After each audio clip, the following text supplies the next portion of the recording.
নমস্কাৰ বন্ধুসকল, digital life DL YouTube চেনেললৈ আপোনালোকক স্বাগতম জনাইছোঁ।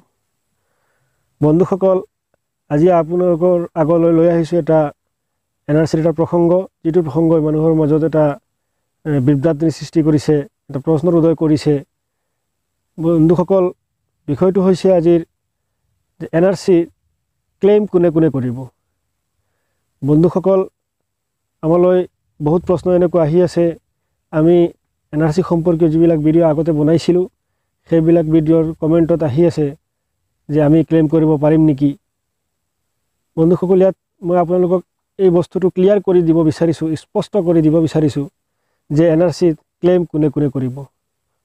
বন্ধুসকল, ভিডিঅ'টো আৰম্ভ কৰাৰ আগতে মই আপোনালোকক এটা ৰিকুৱেষ্ট কৰিছোঁ, মোৰ ডিজিটেল লাইফ ডিএল ইউটিউব চেনেলটো আপোনালোকে ছাবস্ক্ৰাইব কৰিব যদি প্ৰথমবাৰ চাই আছে, আৰু ভিডিঅ'বিলাক লাইক কৰিব, আৰু ভিডিঅ'ৰ তলত গৈ কমেণ্ট বক্সত গৈ কমেণ্ট কৰিব। কিবা প্ৰশ্ন থাকিলে আমি উত্তৰ দিয়াৰ চেষ্টা কৰিম, আৰু আপোনাৰ বন্ধুবৰ্গলৈ আমাৰ এই ভিডিঅ'ৰ লিংকটো শ্বেয়াৰ কৰিব, যাতে আনৰো এই বিষয়টো জনা হয়, এই ভিডিঅ'ৰ পৰা কিবা লাভ হয়, তেতিয়াহ'লে আমি ভাল পাম।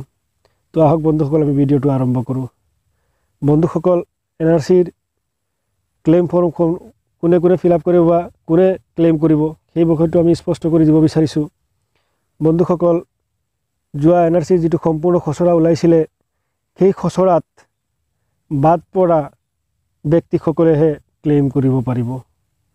বন্ধুসকল, ইয়াত এটা প্ৰশ্ন আহে, 2015 চনৰ 31 ডিচেম্বৰৰ আগত যিসকলে এনআৰচি আবেদন কৰা নাই, সেইসকল ব্যক্তিয়ে কৰিব পাৰিবনে নোৱাৰে। বন্ধুসকল, ইয়াত এটা কথা স্পষ্ট কৰি দিব বিচাৰিছোঁ, আমি সম্পূৰ্ণ খচৰাৰ পৰা বাদ পৰা যি 40 লাখ মানুহ আছে, সেইসকল মানুহে আবেদন কৰিব পাৰিব, বেলেগ কোনেও আবেদন কৰিব নোৱাৰিব। যদি 2015 চনৰ 31 ডিচেম্বৰ আগত এনআৰচিৰ আবেদন কৰা নাই, সেইসকল ব্যক্তিয়ে এই ক্লেইম ফৰ্মখনত আবেদন কৰিব নোৱাৰিব, কাৰণ ইহঁতৰ কাৰণে কোনো ধৰণৰ ঘোষণা এতিয়ালৈকে হোৱা নাই। ইহঁতে এনআৰচিত নাম সোমাব পাৰিবনে নাই, সেই বিষয়ে যদি কিবা ঘোষণা আহে মাননীয় উচ্চতম ন্যায়ালয়ৰ পৰা, তেতিয়াহ'লে আমি আপোনালোকক জনোৱাৰ চেষ্টা কৰিম। তো বন্ধুসকল, মই আকৌ আপোনালোকক ৰিপিট কৰিছোঁ যে এনআৰচিৰ 2015 চনৰ 31 ডিচেম্বৰৰ আগত যিসকল মানুহে আবেদন কৰিছিলে আৰু সেইসকলৰ নাম এই সম্পূৰ্ণ খচৰাত অহা নাই, সেইসকল মানুহে আবেদন কৰিব পাৰিব, ইয়াত বেলেগ কোনেও আবেদন কৰিব নোৱাৰিব। বন্ধুসকল, এনআৰচিৰ সম্পৰ্কীয় আমি যিবিলাক ভিডিঅ' আপলোড কৰিছোঁ, আমাৰ এই চেনেলটোত আছে, আপোনালোকে চাব পাৰিব। আমি একদম স্পষ্টকৈ ক্লিন এণ্ড ক্লিয়াৰকৈ সকলো ধৰণৰ বিষয়বস্তু বুজাই দিয়াৰ চেষ্টা কৰি আছোঁ। ভিডিঅ'টোৰ প্ৰসংগটো আছিল এইটোৱে, আৰু ইমানতে আমাৰ আজিৰ এই ভিডিঅ'টো শেষ কৰিলোঁ। যদি আপোনালোকৰ ভাল লাগে, তেতিয়াহ'লে আপোনাৰ বন্ধুবৰ্গলৈ এই ভিডিঅ'টোৰ লিংকটো শ্বেয়াৰ কৰিব।